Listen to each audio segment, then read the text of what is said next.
Olá pessoal, tudo bem? Como é que vocês estão? Estou eu aqui de novo gravando mais um vídeo para vocês, tá? No último vídeo eu falei sobre a importância de fazer uma boa avaliação.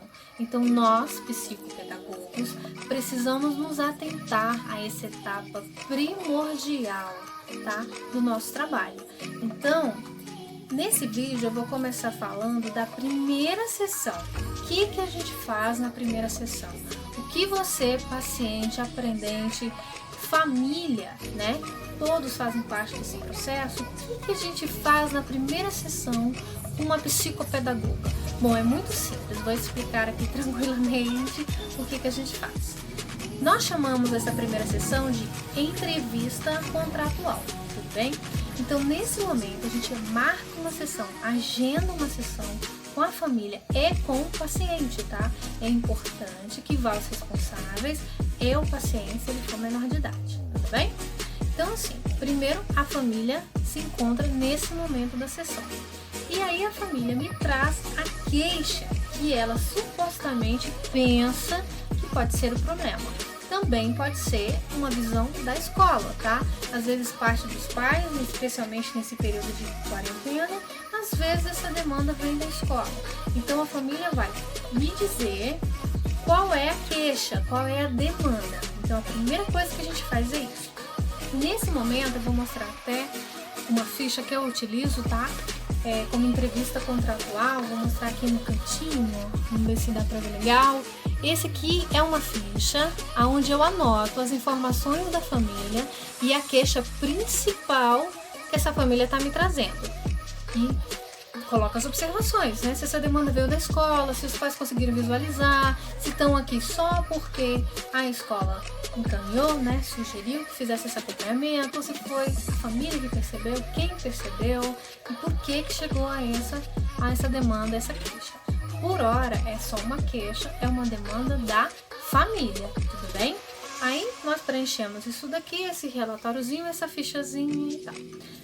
Depois que a gente faz essa entrevista, né? A gente realiza, preenche essa folhinha da entrevista aqui, a gente define com a família a avaliação diagnóstica. Então é o seguinte, a gente senta com a família e fala, olha, realmente nós precisamos fazer uma investigação. Vamos fazer uma avaliação psicopedagógica.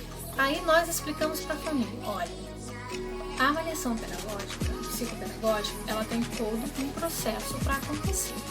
Geralmente ela dura de 8 a 10 sessões. O que aí a gente trocando ele dura uns 2 meses e meio. Eu entendo que às vezes a família pense que é muito tempo. Então a gente dá uma segunda alternativa, que é fazer uma sessão, não apenas uma por semana, mas 2 sessões por semana. Mais do que isso, eu acredito que sobrecarrega o paciente, tá? Inclusive a família financeiramente. Então, o máximo que nós podemos fazer, pelo menos é o mais indicado, 2 sessões por semana, tudo bem? Para poder acelerar. Aí esse prazo de 2 meses e meio cai para 1 mês e meio, joia? Então, o que a gente faz durante essa avaliação? A primeira sessão, que é a entrevista, ela faz parte dessas 10 sessões, tá? Essas 8 a 10 sessões, tudo bem? O que a gente faz? Preenche aqui, né? A ficha da entrevista. Aí a gente define com a família. Vai ser uma vez por semana? Vai ser 2 vezes por semana? Qual é o dia? Qual o horário que a gente vai se encontrar aqui? A gente explica que as sessões têm duração de 50 minutos, tá? A gente explica que existe um contrato, tá? Que a gente assina de prestador de serviço, mas é um contrato específico para psicopedagogia, tudo bem? Então eu tenho um modelinho aqui do contrato que eu utilizo. Então tá aqui o contrato, a gente preenche, né? Com as informações da família, tudo mais. A gente fala das cláusulas, tá? Para que é esse contrato? Porque nós estamos fechando um acordo, aonde a família está me dizendo, olha, Paulo, eu vou fazer acompanhamento, a avaliação com você. Então tá aqui, tô assinando esse contrato para dizer que nós vamos nos encontrar na quinta-feira, 10 horas, toda semana, ou segunda e quinta às 10 horas, tá? Para realizar a avaliação, tudo bem? Aí aqui eu coloco mais ou menos Quantas vezes por semana, né? 1 ou 2 vezes. Aqui tem as informações quando é menor de idade, né? Ou do responsável. Aqui, dias da semana e os horários. Então, nós estamos fechando um acordo comercial, tudo bem? Então, aqui nós temos também os direitos e obrigações, tá? Então, aqui tem cláusulas importantes, tá? A todo momento, a qualquer momento, a família pode desistir, tá ok? Do diagnóstico ou do acompanhamento psicopedagógico. Existe um contrato aqui que diz, olha, nós estamos fazendo esse acordo, mas a qualquer momento ele pode ser desfeito, tá? Sem gerar nenhum ônus para a família. É apenas um controle de que nós estamos prestando esse serviço para vocês. Qual dia, qual horário, quais valores, então aqui no contrato está dizendo qual o valor de cada sessão, tudo bem? Eu geralmente cobro a primeira sessão um valor específico, né? E quando a gente fecha o mês, que geralmente é nessa primeira sessão, tá? Na entrevista, a gente define, quando a gente fecha o mês, né? Sempre tem um desconto, né? Quando a gente fecha aquele mês, tudo bem? Para completar ali 1 ou 2 vezes por semana, tudo bem? Então vai depender, né? De quantas sessões a gente fará na semana, tá bom? Então tudo vai estar informado aqui, é só isso. A questão dos atrasos, da desmarcação, lembrando que é muito importante que a família desmarque com antecedência. Aqui no contrato consta uma cláusula sobre isso, 24 horas de antecedência, tudo bem? Para que o profissional possa se preparar e até repor outro paciente que por algum motivo não pôde comparecer, ou um feriado, que nós também podemos repor. Como é que funciona a questão da reposição? Acho interessante, as famílias têm curiosidade de saber disso. Quando você não puder ir, você desmarca, você tem o direito de remarcar aquela sessão. Quando o profissional tem a agenda durante a semana, ele remarca, tudo bem? Conforme o horário que ele tiver disponível para encaixar junto com o paciente dele. Caso o profissional não tenha horário naquela semana para poder remarcar, o que acontece? O paciente fica prejudicado? Não, a gente prorroga para a semana seguinte normalmente sem descontar aquela sessão, tudo bem? Então, o paciente precisa entender a agenda do profissional, que ele só não vai repor se ele não tiver horário para repor. Caso contrário, a gente consegue repor. Eu sempre procuro repor. Caiu a sessão num feriado, a gente tenta repor ao longo da semana, faz 2 sessões seguidas. Eu costumo muito fazer 2 sessões seguidas, porque o paciente já está ali, né? Então eu também costumo fazer isso, tá bom? Quando tem disponibilidade de horário, tanto para o paciente quanto para a gente, eu sempre reponho, tudo bem? Para o paciente não ficar prejudicado, tá bom? Porque esses encontros 1 vez por semana, eles não são aleatórios, tá, gente? A gente tá fazendo uma sessão terapêutica, é uma terapia, tá ok? E para quem tem alguma confusão, alguma divergência sobre o que é terapia e psicoterapia, é isso. Existem vários tipos de terapia. A psicopedagogia é um tipo de terapia, terapia da aprendizagem. O que o psicólogo faz é a psicoterapia. Tudo bem? Então tá aí essa diferençazinha, tudo bem? Então voltando ao contrato, então a gente tem esse contrato, é importante, tá? Porque se, por exemplo, a família interrompe o tratamento no meio, o que acontece? A gente devolve aqueles valores que foram pagos das sessões que não foram realizadas porque a família desistiu, ok? Então tem uma cláusula no contrato onde a gente é respaldado caso a família interrompa o tratamento, deixando claro que nós não demos alta, nós não finalizamos a avaliação e muito menos demos alta no acompanhamento. Então esse contrato também nos resguarda que nós não nos responsabilizamos quando o paciente interrompe o tratamento, porque a gente não conseguiu realizar o nosso trabalho até o final, tudo bem? Então tem algumas cláusulas importantes aqui. Então é sempre bom você, prestador de serviço, como eu, ter um contratozinho com todas as informações da família, e aí fica 2 vias para cada 2 vias, né? Onde cada envolvido fica com uma via. Eu fico com uma via, a família fica com outra via. O que nós fizemos foi acordado o acompanhamento ou avaliação psicopedagógica, tá? Então nessa primeira sessão a gente acerta todos esses detalhes mais burocráticos, tá bom? Uma coisa que eu gostaria de ressaltar também é sobre a minha fichinha de acompanhamento de frequência, tá?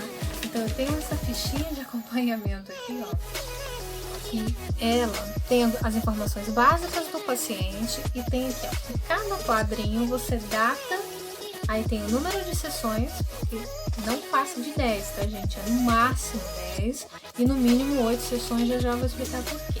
Tem a assinatura de que o paciente foi naquele dia, tá? Aqui também tem referente ao pagamento. Por que é legal ter esse campinho do pagamento aqui, pessoal? Porque a família consegue acompanhar. Toda vez que o responsável for assinar, ele vai acompanhar que tá pago aquela sessão. E aí você dá um alerta para a família, opa, tá chegando o final do mês, então no próximo mês já tem que acertar. Lembrando que a família sempre tem que acertar antes da sessão, tudo bem? Para respaldar o profissional, ele tá ali aguardando aquele paciente, tá? Então esse campozinho aqui do pagamento é muito legal, é uma dica bem legal para a família acompanhando quando tá fechando o mês e que tem que acertar o próximo mês, tudo bem? Porque nós fazemos um acompanhamento terapêutico.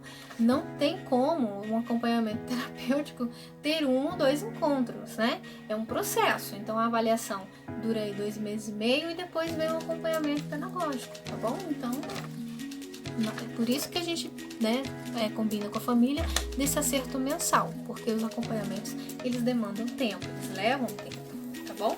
Então aí quem gostou da dica, ó. E aqui nesse campozinho eu coloco, né, o que eu dei naquele dia para uma organização pessoal. Mas é bom também ter um caderninho para colocar os detalhes depois, tá bom? Tem uma outra ficha também, não é a que eu uso, tá? Essa daqui eu adquiri, tá? Que fala dos testes do EOCA, quando a gente deve fazer cada coisa. Mas eu gosto de seguir essa daqui, tá bom? E aí eu vou colocando, né, com a minha letrinha aqui, o que eu fiz, que de fato a gente conseguiu fazer, porque existe uma programação. Estou ali aplicando os testes operatórios. Aí o meu paciente, ele está com dificuldade de realizar esses testes. Então, às vezes, ele leva mais tempo do que eu estava planejando. Então, essa questão da ficha em branco, né, é que eu coloco exatamente o que foi realizado naquele dia, tá bom? Então, acho legal por isso, tá?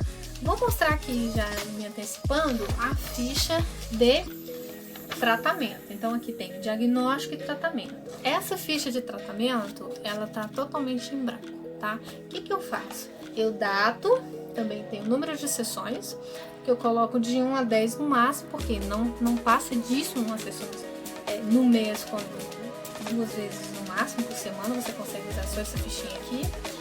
A assinatura do paciente, ó, o pagamento é importante, eu coloco um okzinho para a família, para o paciente acompanhando, né, como é que tá tendo essa parte dos pagamentos. Eu entendo que às vezes a gente como profissional, a gente se sente constrangido, né, em ali cobrar, apesar que faz parte do nosso trabalho, a gente ama o que faz, mas é um trabalho, é o nosso trabalho, e a gente trabalha e tem que receber pelo que a gente está fazendo, certo? Então, uma forma de não ser assim tão burocrático, assim, constrangedor essa burocracia, é legal esse controlezinho do pagamento aqui, tudo bem? E aí a gente relembra a família. Uma ideia também é mandar via WhatsApp, né, informando que aquele mês está fechando, para lembrar a família também, né? E aqui no campozinho de observação, que você pode alargar essas colunas, né, para caber mais informações, eu coloco o que eu fiz naquela sessão. Geralmente eu coloco iniciais e aqui embaixo eu coloco umas legendas para me sinalizar o que eu realizei naquele dia, tá bom? Então esse aqui já é na parte do acompanhamento, só tô me adiantando. Uma questão legal de organização que eu faço, muito bacana, eu compro, gente, olha, já, na verdade, esses saquinhos aqui, ó. Cada saquinho vem 50 folhas, se eu não me engano, e eu coloco, é como se fossem as pastinhas dos meus pacientes, né? O saquinho é legal porque ele não corre o risco de você, né, dele ir desgastando com o tempo. Então, as fichinhas dos meus pacientes eu coloco aqui dentro, ó. Aqui dentro eu coloco tudo, tá? Todas essas fichas que a gente, ó, fez aqui, ó, tá? Todas as fichinhas de acompanhamento, de diagnóstico, de avaliação, contrato, entrevista, eu vou colocando dentro desses saquinhos transparentes. Aqui também eu coloco os exames quando tem pacientes que vêm, né, já vem com a demanda mesmo do neuro, já passou pelo neuro, já tá ali com o diagnóstico, tá? Nesses casos a gente realiza esse processo de avaliação, ele é um pouco mais curto, tá? E eu vou explicar já porque ele pode ser mais curto quando você já tem um laudo vindo do neuro, tá bom? Então aqui eu também guardo os exames que a família tem em casa para eu entender melhor aqui a situação do paciente, tá bom? Cópias mesmo e tal. E aqui também a gente tem a cópia dos documentos dos nossos pacientes, né? Comprovante de endereço, RG, CPF, os dados do nosso paciente ou no caso dos responsáveis, tá? Quando o paciente é menor de idade, tudo bem? Então deixa eu... Isso, olha, eu vou mostrar uns saquinhos aqui, ó. Já tá bem amassadinho, bem... tá? Aqui eu guardo, ó, aqui folha pautada, tá? Tá preenchido, tá bom? Isso aqui uma das minhas pastinhas, então eu vou guardando todas as atividades aqui, ó. Folhas pautadas, os pacientes, né, o que elas estão escrevendo, os níveis que ela tá e todas as atividades que a gente realizou dentro do processo de avaliação, os testes e também as atividades que a gente fez posteriormente, aquelas que eu optei por registrar para poder nivelar. É uma coisa que eu faço, pego uma folhinha pautada para nivelar, né? Para fazer um comparativo de como meu paciente iniciou e como é que ele está agora. Lembrando que em um dos vídeos eu já falei que é legal fazer um planejamento de a cada 3 meses para você reavaliar o paciente, para ver a evolução, para ver aonde você precisa dar ênfase, aonde o paciente já evoluiu e aonde você precisa ainda dar ênfase, tá? Então eu gosto de colocar, dependendo da demanda, né, esse nivelamento, tá? Como é que o meu paciente começou, como é que ele está agora, e aí eu vou deixando aqui, mostro para o paciente vai percebendo a sua evolução, então é muito legal esse nivelamento, eu vou colocando tudo aqui na pastinha, tá? Nesse saquinho que é a nossa pastinha aí de controle. Então, como eu estava explicando, cada pessoa segue a sua ordem de avaliação. A minha é a seguinte, no início eu fazia assim, a entrevista, tá? Depois eu já ia, tô até com meu caderninho aqui, tá, gente? Depois eu já ia pra EOCA, tá? Que é a entrevista operatória centrada na aprendizagem. Então, eu já ia pra EOCA, só que agora eu já prefiro fazer o seguinte, primeiro a entrevista, depois a anamnese, tá? Que no próximo vídeo eu vou falar um pouquinho mais sobre a anamnese, e aí depois, na terceira sessão, eu faço a EOCA, tá? Então, nesse primeiro momento, a gente faz a entrevista. A primeira sessão, a gente conhece a família e o paciente, né? Na segunda sessão, a gente já faz a anamnese, tá? Já com tudo definido, horário, quantas vezes por semana, tudo acertado também financeiramente, né? Tudo bonitinho, organizado para fazer esse processo avaliativo, para lá no final a gente dar a devolutiva, tá bom? Então hoje esse vídeo eu me concentro na entrevista e na organização que eu faço, a cada pastinha que eu abro, tá? Para um novo paciente, uma nova avaliação. Lembrando que nem sempre a gente faz uma avaliação, é necessário fazer acompanhamento pedagógico, então os pais também precisam estar cientes que não necessariamente, tá? Às vezes a questão é emocional, então a gente não vai indicar um acompanhamento pedagógico. Se tiver atrapalhando de alguma forma a questão da aprendizagem, sim, se faz necessário um acompanhamento psicopedagógico. Mas se não, está sendo desencadeado por um fator emocional, vamos para o psicólogo.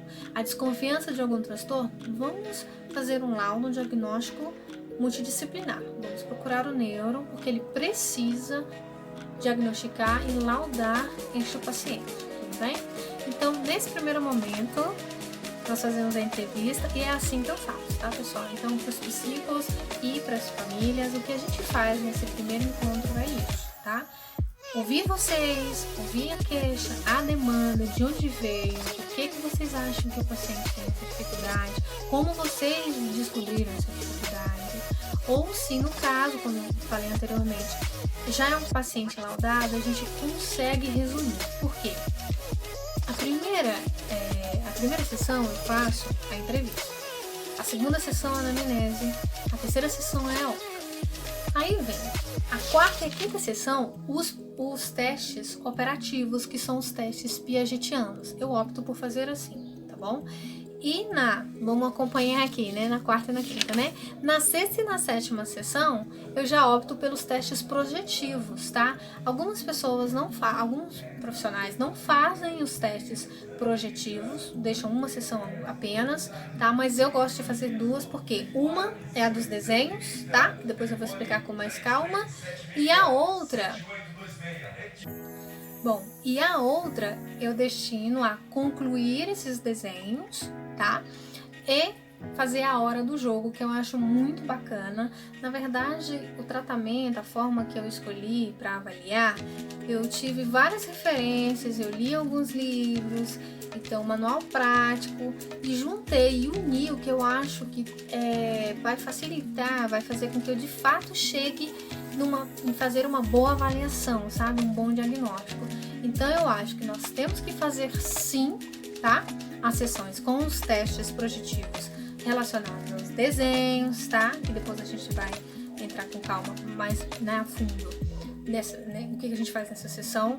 Na seguinte a gente finaliza, porque às vezes não dá para concluir, e a gente faz a hora do jogo, que eu achei fundamental, uma análise que eu vi em uma das apostilas sobre a importância da hora do jogo, segundo Freud, é maravilhoso. Eu vou indicar aqui alguns livros que eu, né, consulto para poder fechar essa avaliação, para tentar fazer uma boa avaliação, né, para ajudar essa família, né, gente, o nosso objetivo é esse, ajudar essa família, né, então nós temos que fazer uma boa avaliação, tá bom?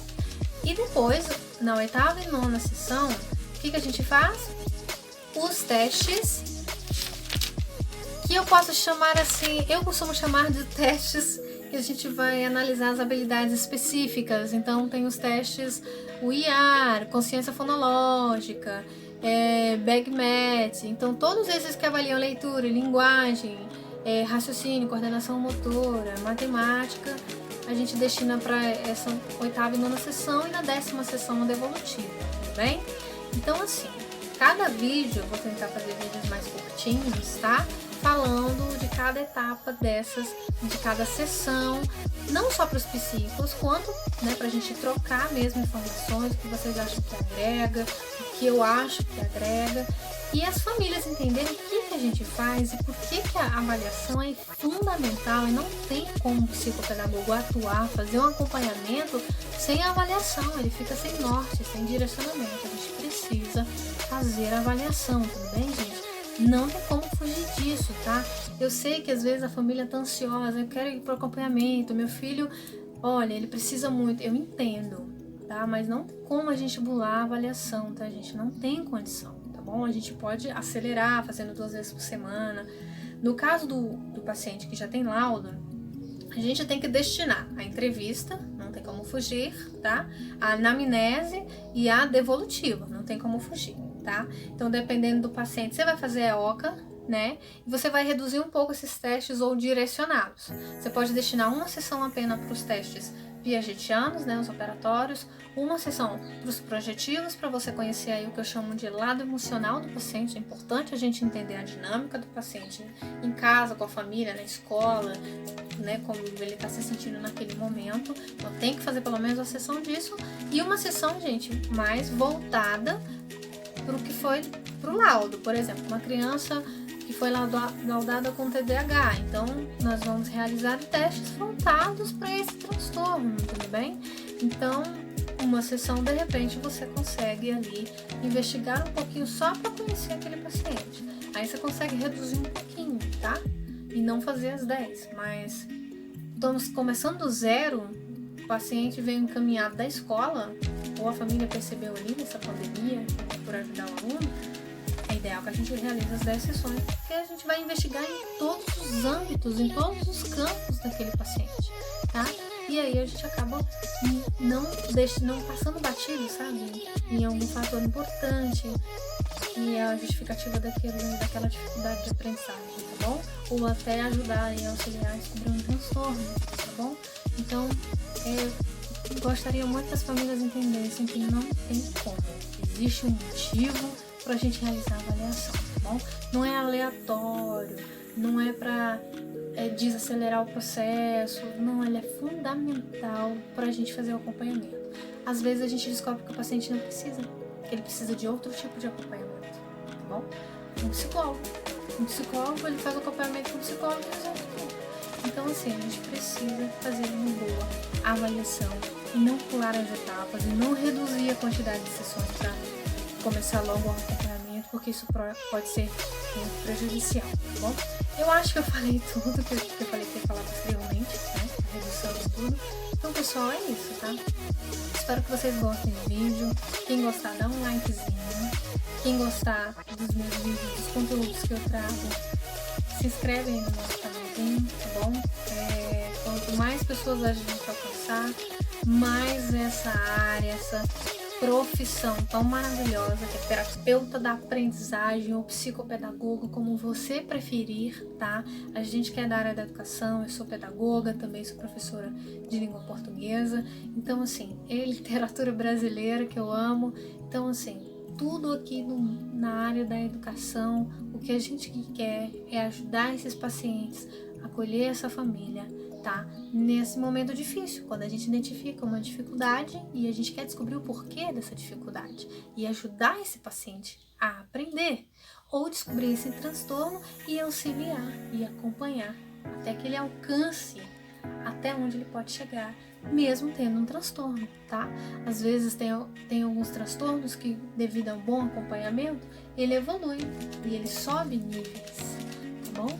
Então, não tem como, se você trabalha, se você atua em cima, se você estuda, se você se esforça, você não fica no mesmo lugar. É degrau em degrau.